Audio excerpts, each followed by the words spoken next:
Bienvenue dans Memento Mori, le podcast qui parle du présent en prenant la fin comme point de départ. Je m'appelle Raphaël Charrier, je suis pasteur à Grenoble. Et je suis Mathieu Giralt, pasteur à Etup, et nous sommes tous les deux blogueurs sur le site toutpoursagloire.com.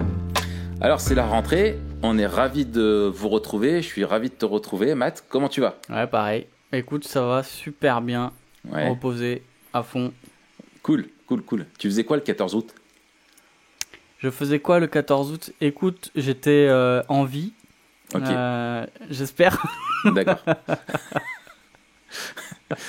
On verra à la fin de la journée. D'accord. Ouais, donc bon, pour la... Ah, le 14 août, Oui. disons-le, hein, c'est l'anniversaire de Quentin Polinari. Ah ouais ? Et oui, Quentin qui est donc D'accord. qui travaille avec C'est toutpoursagloire.com. génial. Il a fait Donc, ses 17 ans. il vient d'avoir 18 là. Il vient d'avoir Ah, 18. super. C'est bien. Il va passer son permis là. Ah, c'est génial. Tu lui as acheté un premier rasoir, non ? Un gilet ou un truc comme ça ? Oui, mais avec, tu sais, comme les couteaux à beurre, il y a un bourron. Pour pas se blesser. Excellent. Ah bah, bon anniversaire à Quentin, alors en retard. Et puis, Un peu en retard. Si vous voulez lui faire un cadeau, vous faites un don à TPSG, comme ça on finance son ministère. Exactement. Et toi, comment ça va ? Écoute, ça va, nickel. L'été a été hyper reposant et Ouais. hyper productif. Donc, ça tombe bien. Ça tombe bien. Ouais, puisqu'on va parler aujourd'hui de comment faire moins mais mieux. On va parler de productivité. Mais avant ça, je voudrais quand même parler de quelque chose qui m'a beaucoup touché. Je voudrais parler de Monsieur Anonymous, dont le mail est incognito@gmail.com. C'est vraiment son mail ? C'est vraiment l'adresse mail à laquelle on l'a reçu. Non. Si. C'est Il est trop génial. fort. Et en fait, le nom de son mail, alors pour dire, l'intitulé de son mail, c'est Memento Mori /jokeblock. Donc jokeblock comme bloqueur de blagues, comme les bloqueurs de pub. Alors, il dit, c'est génial. Bon, franchement, j'ai lu ça à Marion, on a pleuré de rire ensemble. C'était magnifique. Bonjour l'équipe. Je suis fan de vos podcasts. Chaque semaine, j'écoute le nouveau. C'est vraiment top. Le contenu, les partages, franchement, rien à redire. Enfin si. On dit souvent, faut envoyer un camion de fleurs avant de dire ce qu'on pense. Mon message du coup vient surtout sur le si. Raphaël et Mathieu, merci de partager vos contenus. J'apprends beaucoup et c'est super original. Mais mon message s'adresse surtout pour les blagues de Raphaël. Voilà. Vos messages sont super, mais les blagues et jeux de mots de Raphaël, tu es intelligent et actuel dans tes réflexions, mais tes jeux de mots viennent un peu gâcher ton génie intellectuel. C'est dommage. On est tous sur le chemin de la sanctification. En fait, je ne sais pas si tu sais que tes blagues sont pas drôles et surtout nulles. Ah, tu t'es fait toaster, mon gars. Quand j'avais 16 ans, pendant quelques mois, je pensais qu'à faire des jeux de mots. C'était vraiment devenu mon truc que ma façon de penser était liée à cette recherche de jeux de mots nazes. Et quand quelqu'un disait un truc, youp, je cherchais un jeu de mots pourri dans ma tête. Cela n'a duré que quelques mois, après c'est passé. Je t'aime comme tu es, Raphaël, ne t'en fais pas. Tu m'inspires beaucoup dans ta vie, tes plans de changement, etc. qu'on a pu écouter. Je vais mettre un fil jokeblock sur mon ordi. Love you guys. Alors, Est-ce que tu es sûr que c'est pas ta femme qui a envoyé ce mail alors, écoute, j'ai fait une enquête. de manière anonyme ? J'ai deux suspects. Toi, Ah, t'as des suspects quand même. ouais. Moi ? Toi. Mais oui, toi. Toi et Marion. Oh, j'y crois pas. Ça me fait mal au cœur que tu puisses me suspecter quand même. C'était quand ? Écoute, attends, est-ce que Peut-être j'ai un alibi. Je sais pas, j'ai pas noté, mais non, mais de toute façon, ça c'est quelqu'un qui nous connaît, parce que c'est sûr. Et donc, C'est du troll, tu penses ? Anonymous, je t'aime, je te pardonne, et je vais essayer de faire un effort. Oula. pour devenir le plus relou possible et le plus pénible, tu vois, le plus ennuyeux. Et donc voilà. Non, mais sérieusement, cette question de jeu de mots, en fait, c'est pas un choix, c'est un truc qui s'impose à toi et tu l'as dans ta tête tout le temps. Et je crois que c'est un câblage du cerveau, quoi. Tu veux dire que c'est comme une malédiction? Non, c'est comme un don. Oui, mais tu sais, souvent dans les films de super-héros, le don devient malédiction quand il devient trop lourd à porter, quoi. Ouais, mais un grand jeu de mots implique de grandes responsabilités. Et justement, je pense que c'est ce qu'Anonymous veut te rappeler. Ouais. Mais c'est ce qui fait aussi que sinon, si t'enlèves ce qu'il me dit, tu retiens que quoi? Que je suis un génie intellectuel, ça, tout le monde est d'accord qu'il là-dessus. apprend beaucoup, que c'est pas dommage, que Est-ce que tu veux dire fini que le chemin de la sanctification et tout. tes mauvaises blagues sont un don de Dieu pour te maintenir dans l'humilité? Je pense que c'est mon écharpe dans la chair. Ouais. Mais le problème, c'est que c'est aussi une écharpe qui est dans notre chair. Putain, un poignard dans le dos. Yes, enfin bon, passons. On va parler... En tout cas, on peut dire merci à tous ceux qui nous envoient des mails, qu'ils soient oui. rigolos, sérieux, toute critique est la bienvenue, encouragement et tout, c'est sympa d'avoir vos retours. Non, et puis franchement, ce mail-là m'a beaucoup fait rire, c'est génial. Et c'est trop bien, juste, ça a refait ma journée, quoi. Donc, en fait, t'as une camisole que tu mets pour tous les podcasts. Moi, ouais. C'est une camisole de force. Pour ceux qui ont suivi les podcasts avec Coram Deo. Voilà. Donc oui, non, en fait, c'est mon uniforme d'été. Donc j'explique aux gens, quand j'arrive dans mon bureau l'été, j'enlève mon t-shirt et je mets mon Marcel, mon débardeur, parce que mon bureau est sous les toits. Et même quand il fait 20 degrés dehors, dans mon bureau, il en fait 54. Voilà. Il y a un microcosmos, il y a une loi, il y a un truc. Mais c'est comme ça. La cloche. Voilà. Et puis en même temps, c'est comme ça t'impressionne un peu et j'espère qu'au moins tu me respectes. Oui, c'est tout à fait l'effet que tu me fais. Exactement. Bon, alors, faire plus, mieux, comme c'est la rentrée, c'est septembre. Non, faire moins mieux. Faire moins mieux. L'activité, c'est quelque chose qui occupe une place essentielle dans notre vie. Je parle en termes de volume. On a été créé vraiment pour travailler. On bosse 6 jours, on se repose 1 jour. Être productif, c'est notre vocation originelle. C'est ce qui fait notre dignité aussi, ce qui fait qu'on est créé à l'image de Dieu. Dieu est un Dieu qui travaille, qui nous a créés pour travailler, qui a rendu le travail moral, c'est-à-dire qu'il l'a rendu bon. Et malheureusement, c'est aussi quelque chose, la productivité, qui est très mise en avant en ce moment, en temps de crise, d'accélération des nouvelles technologies, des réseaux sociaux. Tout est calculé en termes de rendement, de bénéfices, d'efficacité. Et ça peut être une pression pour tous, y compris les pasteurs, y compris les églises, qui ont tendance à imiter un petit peu les entreprises dans leur désir d'être productives. Et c'est pas facile. Et septembre étant une période de rentrée scolaire où, un peu comme début janvier, on est chaud patate pour faire des trucs nouveaux. L'idée pour nous, c'est de parler un petit peu de ça, comment faire moins et mieux. Ouais, alors on prend un peu le contre-pied, on fait un petit jeu de mots avec un livre. On a dit stop les jeux de mots. Ah oui, mais malheureusement, c'en est un peu, tu vois. Ouais. Le livre de Tim Challies qui est sorti l'an dernier. Ouais. Faire plus, mieux. Excellent. Et moi, j'aimais bien, en fait, c'est aussi un truc que j'avais aimé dans un livre dont j'ai déjà parlé sur le blog, qui reste super bon, j'en reparlerai, qui s'appelle Essentialisme, de Greg McKeown.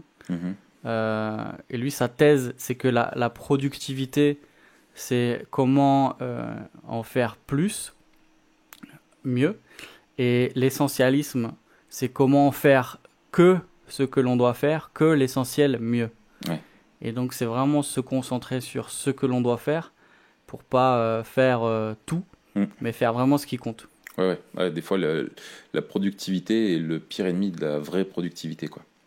Exactement. Yes. Et bah du coup c'est avec cette question qu'on va attaquer, Matt.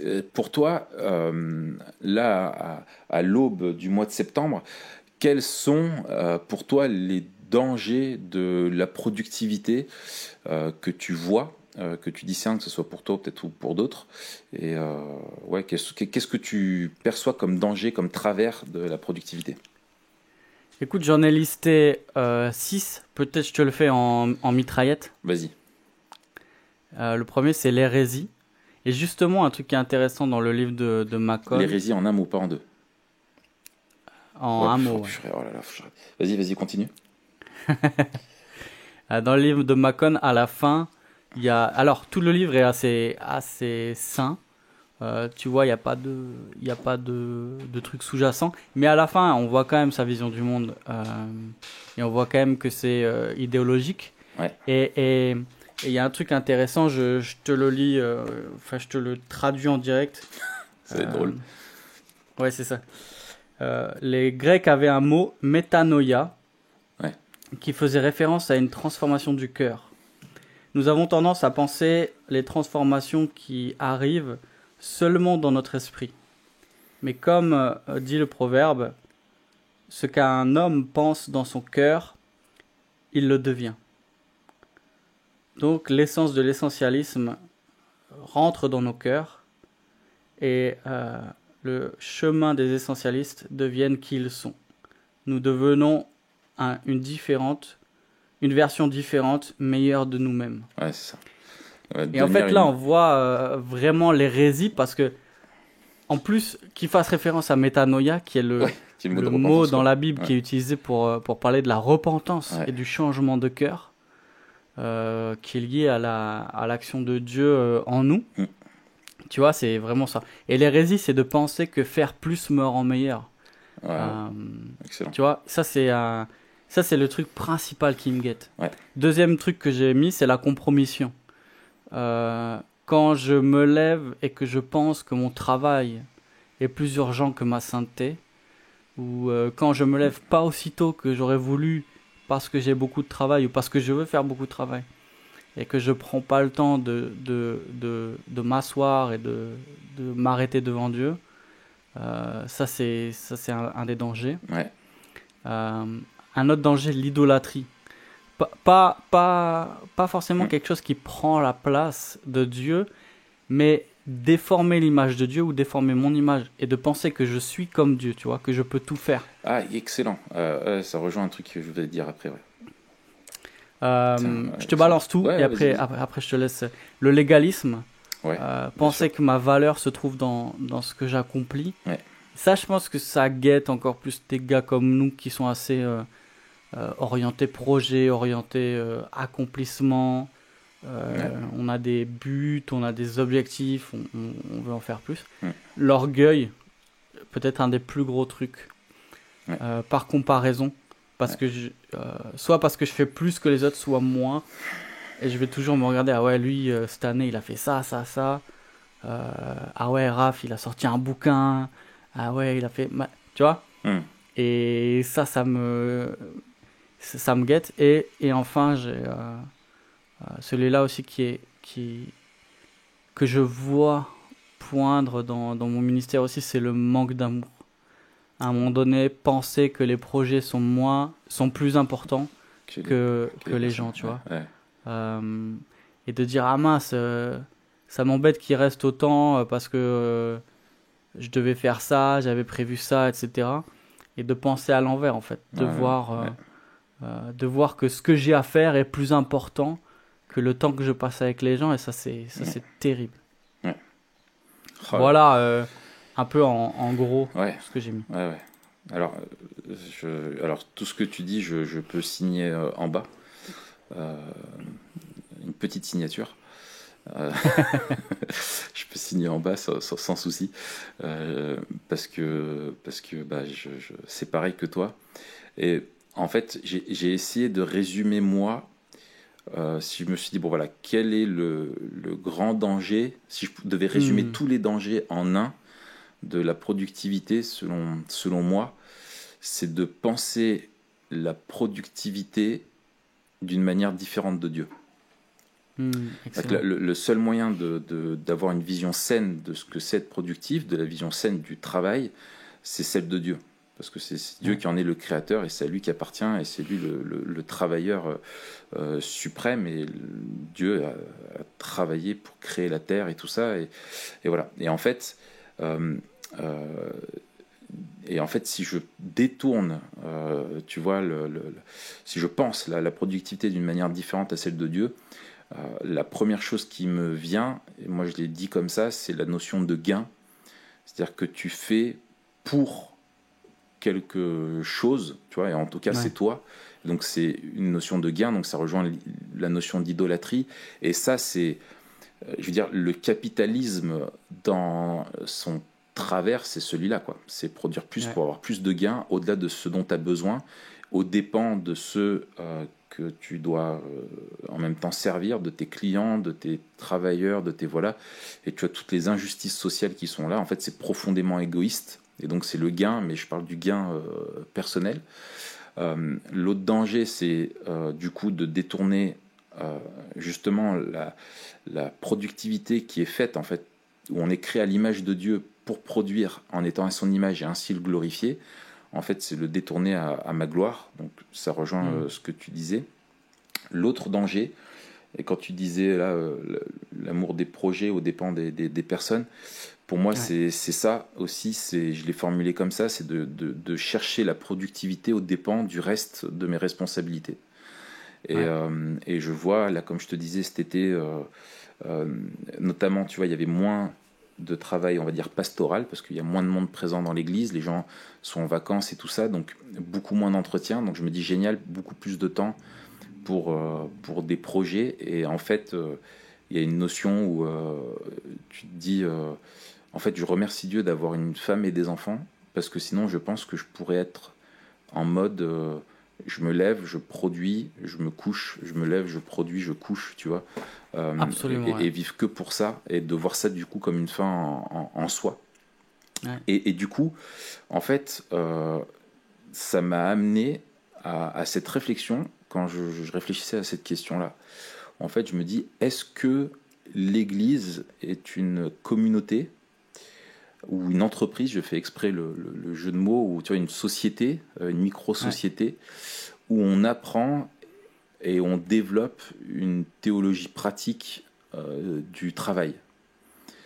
Tu vois, et je me dis, est-ce qu'on apprend ensemble dans nos collaborations, tu vois, dans le service qu'on fait mutuel, la communion fraternelle, les conseils, les écoutes et tout ça, est-ce qu'on nourrit une vraie vision juste de la productivité, c'est-à-dire celle qui est celle de Dieu, ou est-ce que notre vie d'église et notre façon de la vivre est plutôt calquée sur une productivité justement et d'une vision d'entrepreneuriale, tu vois, de l'église en termes de chiffre d'activité, de voilà, est-ce que vraiment on réfléchit à vivre et se reposer selon la volonté de Dieu, tu vois, est-ce qu'on laisse à Dieu sa place dans l'église, quoi.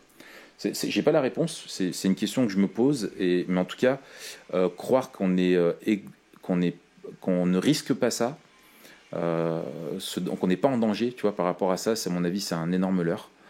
C'est qu'on est déjà trop aveuglé par cette notion-là, je pense. Excellent. Je pense qu'il y a, tu vois, en t'entendant, je réfléchissais à un truc. On peut reprendre les deux aspects, tu vois, d'aimer Dieu et d'aimer son prochain. Et vraiment, ça nous donne un canevas pour guider notre productivité. Et en ça, j'aime vraiment beaucoup le tout début du livre Faire plus mieux. Et je crois que je l'avais publié sur le site. Je suis plus sûr, mais je crois. Je vais regarder. Un petit catéchisme de productivité. Oui, et c'est 6 questions en fait. Je connais. L'article me dit quelque chose. Ouais, il me semble que je l'ai mis. Tu l'as fait, 6 questions qui parlent de la productivité. Et à la fin, dans ces questions-là, il définit la productivité. Il a défini ainsi: glorifier Dieu en faisant du bien aux autres. Exactement. Et ça, c'est toute la loi. Ça, c'est génial. La question, c'est est-ce que je fais ce que Dieu me demande, et est-ce que je le fais dans l'intérêt de ceux que Dieu a placés autour de moi? Ex- Euh, et ça, ce que je trouve très bon, parce que c'est très biblique, euh, ça rejoint moi ce que j'avais lu dans le bouquin de Keller là sur le travail, oui, Dieu dans mon travail. Et je me souviens qu'il rappelle que euh, à quel point on est influencé dans nos cultures occidentales, finalement, par l'héritage grec de la séparation, tu sais, entre une vision euh, du travail intellectuel et du travail manuel. Tu vois, cette séparation qui est vraiment, au final, arbitraire et qui a tendance à glorifier un certain type de travail, donc qui va être tous les métiers dits intellectuels, tu vois, où tu travailles beaucoup sur la connaissance et tout ça, où ça t'a demandé beaucoup d'études et beaucoup de connaissances intellectuelles, et ouais, les métiers plutôt manuels qui te demandent, voilà. Et en fait, il rappelait comment les Grecs voyaient en Dieu, tu vois, un peu un être hyper intelligent, un professeur, des intellects, des généraux de guerre, des gens, tu vois, des stratèges et tout ça. Et il rappelle en fait comment le Dieu de la Bible est venu s'incarner dans un charpentier, quoi. Tu vois, qui faisait un ouais, travail manuel. Et qu'en fait, le Dieu de la Bible se présente au début, en Genèse, comme un jardinier. Et en fait, tout travail, euh, on est créé, et tout travail, toute profession est à la gloire de Dieu, quoi.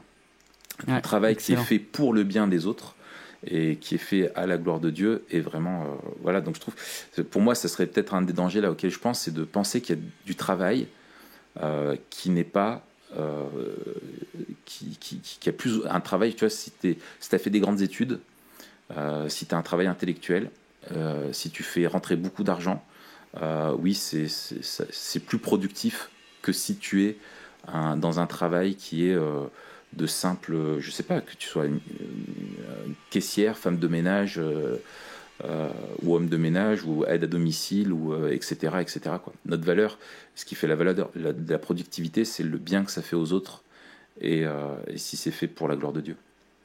Ouais, Ouais. excellent. Ok. Super. Bon, alors du coup, qu'est-ce que, là, après cet été et la pause, toi, tu as décidé de mettre en place pour faire moins et mieux? Ouais. Alors, le truc, c'est que je sais déjà comment faire plus mieux. C'est que Dors j'ai, moins, bois plus de café. ah non, justement, tous les livres de productivité diront que plus tu dors et plus tu travailles, et mieux tu travailles aussi. Euh, et ça, c'est un truc que j'ai l'habitude de faire pendant toutes les vacances. Euh, Avant chaque rentrée, j'essaie de lire un livre sur la productivité, que ce soit sur la productivité, genre comment mieux travailler, ou que ce soit sur reset, tu vois, Ouais, sur comment mieux se reposer. Mais un truc en lien avec ça, parce que je sais que le danger, pour moi, c'est à chaque fois en janvier et en septembre de dire on y va, on se ouais, défonce, ouais. et de me cramer en 2 semaines parce que j'ai voulu faire l'équivalent de une semaine en un Ouais. jour, tu vois, tous les jours. Comme quand j'étais gamin, on faisait des marathons, tu sais, et j'étais persuadé qu'en partant en sprint, je pourrais tenir. J'étais C'est persuadé, hein. exactement ça. Et chaque fois, je me faisais avoir. Ah, J'étais c'est tout ça. fier pendant les 3 premiers tours. Et puis tu vois, je parlais avec un frère la dernière fois, salut Sam, et on réfléchissait ensemble, on s'était dit vraiment une des vertus euh, perdues de notre génération, c'est la patience. Mm. C'est la patience. On a oublié d'être patient, on a oublié que euh, pour construire de belles, solides, saines choses, ça prend du temps. Mm. Et ça prend du temps, c'est un travail de longue haleine et petit à petit. Et voilà, donc euh, revenons à la patience, peut-être on réfléchira à ça une fois, mais ouais, il y a un truc, même dans Mm. notre vie chrétienne, même dans nos prédications, on parle pas de la patience. Ouais. Euh, Mm. Alors que même, comme on dit, tu vois, enfin, euh, Jésus, à 12 ans, il était dans le temple en train de débattre et il fumait tout le monde. Mm. Mais il a commencé son ministère à la trentaine. Ouais. Il y a un truc de la patience aussi qui est étonnant Ouais. dans l'incarnation. Enfin Tout à bref. fait. Mais Et puis la patience 4, de Dieu, enfin, c'est quelque chose qui est rappelé absolument, absolument. énormément. Il y a une dimension de la grâce dans la patience. Enfin bref. Exactement. quatre choses Alors. que je veux essayer de faire. Et le problème, c'est pas que c'est des choses compliquées à comprendre, c'est que je le fais pas. La première chose, c'est prioriser. Et comme je disais, tu vois, un des dangers pour moi, c'est la compromission et de dire, ok, j'ai du travail, Seigneur, on se verra plus tard. Non, je veux passer du temps au pied de Jésus et je veux que ça, ce soit ma priorité. Et tout le temps, il le rappelle et avec joie, hein, justement que ce dont les chrétiens ont le plus besoin, c'est de notre sainteté. Ouais. Surtout, surtout, oui, dans le ministère pastoral. Ouais. Et McShane qui disait ça. Ouais. Absolument. Ouais, et on a de la sainteté de... on a un super article qui est une super prédication de Dominique sur Marthe et Marie, qui est vraiment excellente et qui pose vraiment les bonnes questions. Je mettrai le lien dans les notes. Deuxième chose, c'est diminuer.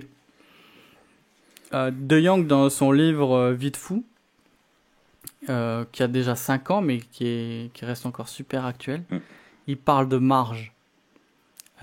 Et il dit, faut comprendre nos limites et prévoir moins que ça. Moi, le délire tout le temps, c'est que je sais mes limites et je prévois un tout petit peu plus en me disant ça va passer, tu vois, ça passe, tu vois. Et en fait, je me fais l'an dernier, tous mes mercredis, je faisais du 7h, 23h avec 1h30 de pause à midi, tu vois.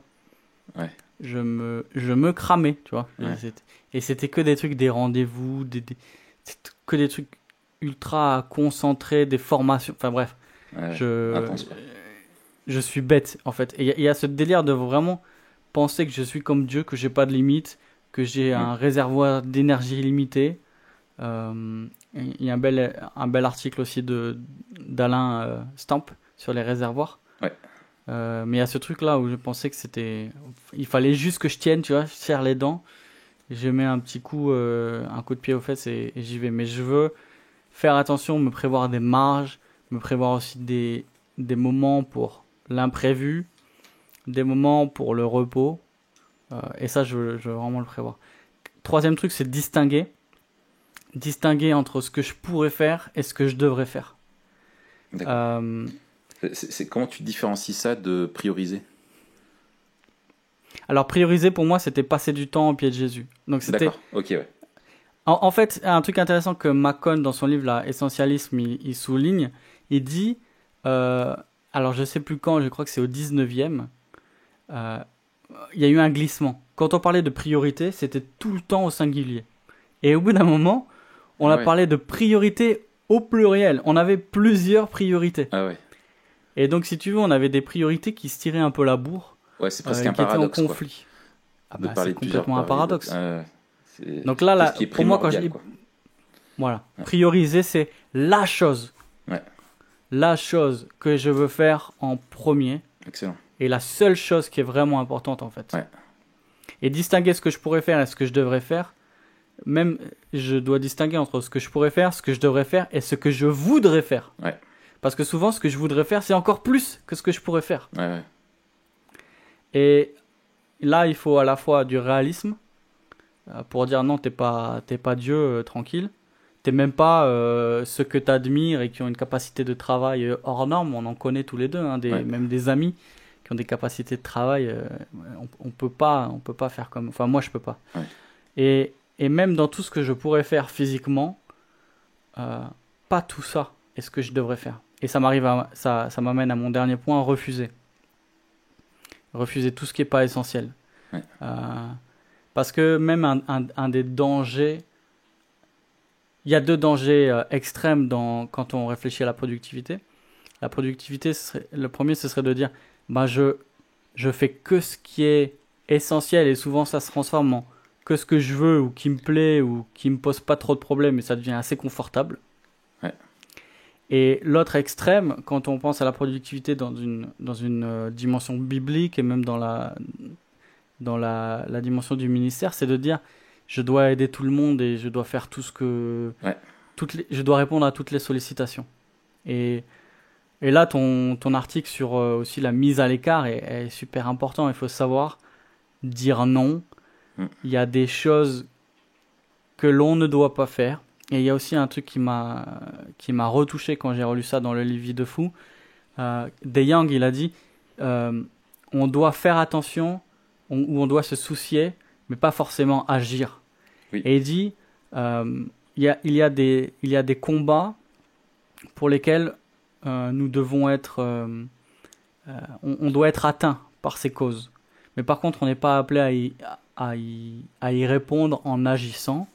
Et suivant les ministères et suivant les fardeaux, on va plus ou moins faire quelque chose. Mais en tout cas, on doit tout le temps se soucier. Et je pense qu'une des confusions, et peut-être c'est une tactique du diable, on en parlera dans la semaine prochaine, une des confusions, c'est de penser qu'on peut tout faire et qu'on doit tout faire, et du coup de se perdre en fait. En faisant beaucoup, on ne fait pas ce qu'on devrait faire. Ouais. Et c'est hyper paradoxal. Ouais. Mais voilà, ça c'est mes 4 points pour l'année prochaine. Ouais, en fait, ce que tu dis, c'est que les besoins qu'il y a autour de toi sont réels, mais c'est pas nécessairement ton rôle d'y répondre. Parce que Dieu peut t'appeler à d'autres choses. Exactement. Aussi. Et ça, c'est hyper difficile à se le dire, quoi. Ouais. Et c'est là, surtout quand on est pasteur, d'une part parce que il y a des attentes qui sont soit formulées, soit pas. Et il y a aussi ce complexe du Messie. À un moment donné, on oublie qu'on n'est pas Jésus et on veut être Jésus et on veut résoudre tout, tu vois. Ouais. Et là, la dimension de la communauté, la dimension de l'Église, elle nous aide. Et sans en fait la communauté, je pense une des choses super importantes pour penser la productivité, c'est penser la communauté en fait. Ouais, c'est ça. C'est très juste parce que quand tu penses justement aux besoins, moi je sais que le premier truc qui me revient, c'est la parabole sur le bon samaritain. Et tu dis, tu ne peux pas ne pas prendre soin de celui qui est dans le besoin à côté de toi. Mais en Exactement. fait, elle n'est pas un enseignement sur la vie chrétienne. C'est un enseignement sur la compassion et l'amour du prochain. Et en fait, la productivité doit se penser en communauté. Et c'est pas à toi de répondre à tous les besoins de tout le monde, mais de veiller à ce que les besoins de tout le monde soient pris en charge par la communauté, en prenant ta part aussi. Et de mettre aussi les gens au travail, quoi. Excellent. Alors moi, premier point, pour faire suite à ce que j'avais dit, c'est essayer cette année, alors que je me suis toujours dit que je travaille pour Dieu, et ça tu te dis, tu as le patron le plus exigeant du monde, parce que Dieu est saint et parfait, et tu sais que tu ne pourras jamais produire quelque chose qui soit excellent, mais que tu te rassures en disant que Dieu aussi est un Dieu de grâce et qu'il se satisfait et il travaille avec des gens qui sont imparfaits, mais quand même, tu vois, dans le fait de dire pour Dieu c'est jamais assez, et je peux pas dire j'ai fait assez. Tu vois, tu peux pas dire devant Dieu c'est bon, j'ai fait assez pour toi. Mais c'est du coup de travailler à l'image de Dieu, pour Dieu. Donc ça c'est quelque chose du coup que je veux essayer de mettre en place. C'est-à-dire... Attends, je te coupe là pour te poser une question. Tu penses vraiment, et c'est vraiment une question, hein, est-ce que tu penses vraiment qu'on peut pas dire qu'on en a fait assez ? Je comprends ce que tu veux dire, tu vois, non, mais d'un point de vue théologie pratique. Ah non, mais moi je te parle d'un point de vue du ressenti personnel. D'accord. Où tu te dis mais tu pourrais toujours... et je pense justement, c'est aussi une des tentations de la chair et de l'ennemi, c'est de te dire mais vas-y, fais plus pour Dieu, vas-y, t'as pas encore assez fait, continue, tu pourrais passer encore plus de temps dans la prière, tu pourrais passer encore plus de temps à servir les autres, à moins dormir pour faire plus, à donner plus d'argent, enfin je veux dire, t'as jamais, jusqu'à te sacrifier, quoi, tu vois. Et c'est là où il y a une différence entre, et c'est sournois, entre la finitude et le péché. Ouais. À cause du péché, on ne peut pas faire tout ce qu'on pourrait faire, ni le faire à la hauteur de ce qu'on pourrait faire. Mais le fait de ne pas pouvoir tout faire, c'est pas à cause du péché, c'est à cause de notre finitude. De notre condition, exactement. Et en fait, c'est pour ça, travailler à l'image de Dieu, ça veut dire selon le modèle de Dieu, et aussi en tant que créature. Et de ne pas oublier justement que Dieu nous a fait un don, qui sont nos limites, notre finitude, notre vulnérabilité. Ce sont des dons qui nous rendent dépendants de lui. Et donc, en fait, pour faire moins, il faut que je reconnaisse ça avant tout et que je loue le Seigneur pour ma vulnérabilité entre ses mains et que j'ai pas honte de le dire que je le suis, quoi. Et en fait, donc ça, c'est le premier point. Du coup, ça implique un deuxième point qui est finalement quelque chose que j'ai appris cet été. J'ai mis du temps. Ça te semblait bête, mais en fait, c'est de ne me soucier que du présent. Excellent. C'est un On va en parler la semaine prochaine. Basique de Jésus. Le lendemain, un soin de lui-même. Et que ça sert à rien de se faire du souci pour la suite. Mais dans le travail, dans la productivité, tu regardes l'année qui vient. Et moi, ça crée toujours une anxiété parce que je suis en même temps enthousiaste et en même temps, je me dis, purée, est-ce que je vais y arriver? J'ai de la pression et j'anticipe, etc.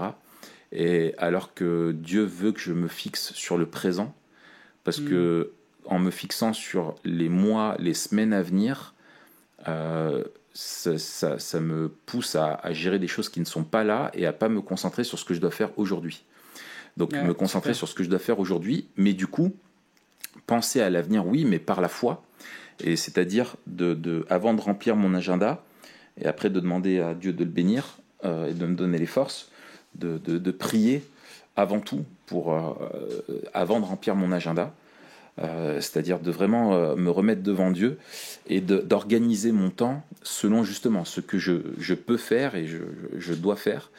Et donc pour moi, il y a un petit processus que j'ai mis en place, c'est du coup en fait de poser un cadre comme Dieu me le donne et de le respecter en fait, et de faire confiance à Dieu pour ça, c'est-à-dire d'avoir un intitulé un petit peu de mission. Moi je sais que mon appel dans cette période de ma vie et de mon ministère à Grenoble, c'est de participer à la multiplication des disciples et des ministères par l'évangile. Le fruit de mon ministère, c'est des disciples et d'autres ministères. Et je veux que d'autres portent du fruit dans leur ministère. C'est vraiment ma mission, c'est pas moi de faire le boulot, c'est de capaciter les autres et de les aider pour ça. Et du coup, ça me permet d'identifier mes missions et après de planifier le temps qui est nécessaire pour ça et ensuite de me rendre redevable vis-à-vis de ça. Et c'est ça qui va me permettre de savoir quand est-ce que je dois dire oui ou non, ou là c'est trop, parce que ce que je mets en place aussi cette année, c'est la notion de volume que j'avais pas avant. C'est que je me dis qu'il y a un nombre d'heures que je dois pas dépasser et dire simplement, mais là je voudrais continuer, mais je m'arrête parce que je dis justement stop, je ne suis pas Dieu, je laisse Dieu être Dieu. Et voilà. Et ensuite, super. La question, moi je trouve la dernière que je te propose qu'on aborde, c'est comment prendre justement la fin comme point de départ pour influencer notre vision de notre travail. Comment est-ce que tu fais toi pour justement garder ce memento mori quand tu travailles? Qu'est-ce que ça produit, quoi? Alors moi j'ai deux questions et c'est intéressant parce que j'avais pas réfléchi quand je les ai écrites, mais on rejoint les deux dimensions. La première, c'est qu'est-ce que Dieu attend de moi, et dire quand je serai devant Dieu, par rapport à quoi il va juger ce que j'ai fait. Excellent. Et qu'est-ce qui est important là-dedans, et la première chose, c'est d'être trouvé fidèle.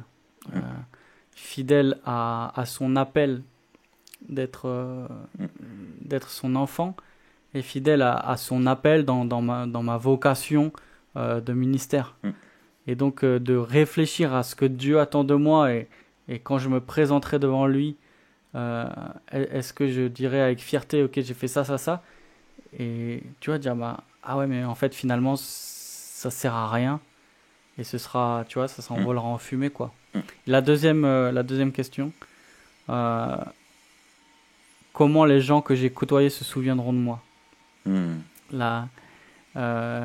J'écoutais un podcast de Tim Ferriss, peut-être tu le connais, un entrepreneur, celui qui a écrit La Semaine de 4 heures. Bien sûr. Tu vois, et il est, pour moi, c'est un des meilleurs podcasteurs. Il a les meilleures questions, il est hyper fort. Bref, il était en podcast avec un gars et il parlait de la réussite. Et il demandait, pour toi, c'est quoi la réussite? Et la réponse du gars, j'ai trouvé super intéressante. Il disait, la réussite, c'est quand tes amis sont pas obligés de mentir quand ils parlent de toi à tes funérailles. C'est Et très tu Memento vois, Mori, ouais. exactement. Et la question c'est, est-ce que les gens ils se souviennent de ce que j'ai fait ou de comment j'étais? Mm. Ceux qui me connaissent. Euh, est-ce que les gens ils se souviennent que je prenais le temps pour eux ou alors que j'étais trop occupé? Mm. Tu vois? Et ça rejoint aussi mes dangers que j'avais dit Ouais. au début avec les projets et les gens, avec aussi le caractère. Voilà, ça c'est mes deux questions. Ouais, ok. Et toi? Moi, c'est que, euh, en fait, prendre la foi comme point de départ dans mon travail, c'est me rappeler que justement, il y a une valeur éternelle à mon travail aujourd'hui quand il est fait pour le bien des autres et pour la gloire de Dieu, et non pas pour ma glorification. Ouais. Et donc ça, c'est ce qui m'encourage, et que aussi tout le fruit de mon travail ne m'appartient pas. Et je ne peux capitaliser sur rien pour moi-même. Tout appartient à Dieu parce que sans lui, je peux rien faire.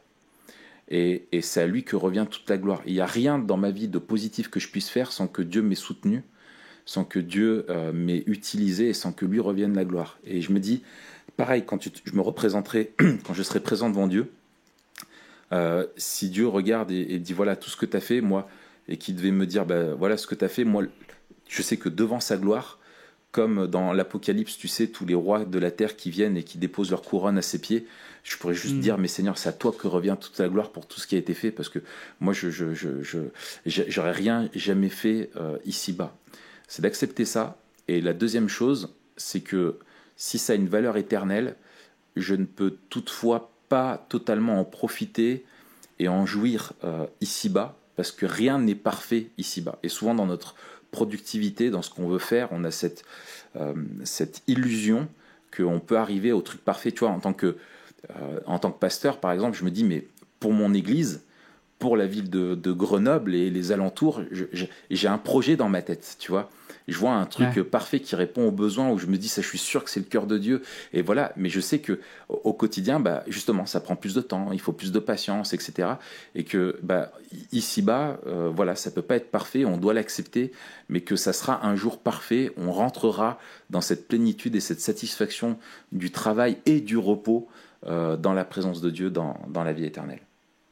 Excellent. Du coup, est-ce qu'il y a des livres que toi tu conseilles pour ceux qui veulent prolonger la réflexion? Crazy Busy est pas mal. On en a Vite parlé. fou en français. Oui, Vite fou en français, faire plus mieux. Moi, je recommande le team de Keller, Dieu dans mon travail. Le livre de Keller? Ouais. J'ai dit quoi? Le team de Keller. Le team de Keller, j'ai dit? Non, sérieux? Ouais, c'est pas mal. Pas fait exprès. Ouais, le livre de Tim Keller, donc Dieu dans mon travail, qui est une vision théologique du travail et qui est indispensable et qui est souvent en carence, où on n'encourage pas les gens dans les églises dans leur travail, on les encourage à servir Dieu dans l'église, mais on les encourage pas assez aussi les vocations professionnelles à la gloire de Dieu. Et je pense que ça fait partie aussi d'un des instruments et des moyens de la mission. Et il est vraiment bien. Super. Voilà. Puis on peut renvoyer aussi aux deux podcasts qu'on a fait sur Deep Work et sur Reset, qui sont aussi un petit peu connexes à celui-là. Exactement, ça fait un petit écosystème. Eh ben, c'est super. Donc moi, j'ai déjà parlé d'essentialisme. Alors, c'est pas un chrétien, il semblerait même que ce soit un mormon. Apparemment, ça pose plus de problèmes aux gens qui soient mormons que pas chrétiens. Et effectivement, il faut lire ce livre comme tous les autres, avec notre vision biblique du monde. Mais il y a quelques pieds de pépites qui sont voilà, les effets de la grâce commune et du bon sens. Donc c'est toujours un livre que je recommande. Ouais. Et la Bible, pour moi, avec un petit B, bien sûr, de la productivité, c'est le livre de Matt Perman qui s'appelle What's Best Next. c'est pour ceux qui ont vraiment envie de creuser le truc. Mais le gros avantage du livre, c'est qu'il fait à la fois une belle théologie du travail et de la productivité, et il y a un côté vraiment pratique. Mais c'est pas le premier livre que je recommanderais, c'est pour ceux qui ont envie d'aller plus loin. Excellent. Raph, la semaine prochaine, on parle de... La tactique du gendarme. La tactique du gendarme. La tactique du gendarme, c'est d'avoir avant tout les yeux. La tactique du diable de C.S. Lewis, pour justement un bouquin sur la vision du monde et la façon dont Satan s'y prend dans sa tactique pour nous tenter. Mais d'ici là, Mathieu. D'ici là, travaillez moins et profitez du temps où vous ne travaillez pas pour laisser une note sur iTunes Podcast ou nous envoyer un mail de réconfort ou de réclamation. Voilà. Pour Matt, ça serait bien que Matt aussi en ait, parce que pour le moment ils sont tous pour moi. Ouais, on loue le génie intellectuel de Raphaël, mais voilà. Mais c'est bien. Ouais. Et ça me maintient dans l'humilité. Oui, non, mais je pense que c'était ironique. Il faut aussi, voilà, donc vous abonner, excellent, laisser un truc, tout ça, voilà, ça vous aidera à faire moins et mieux. Voilà. Salut Raph. Salut Matt.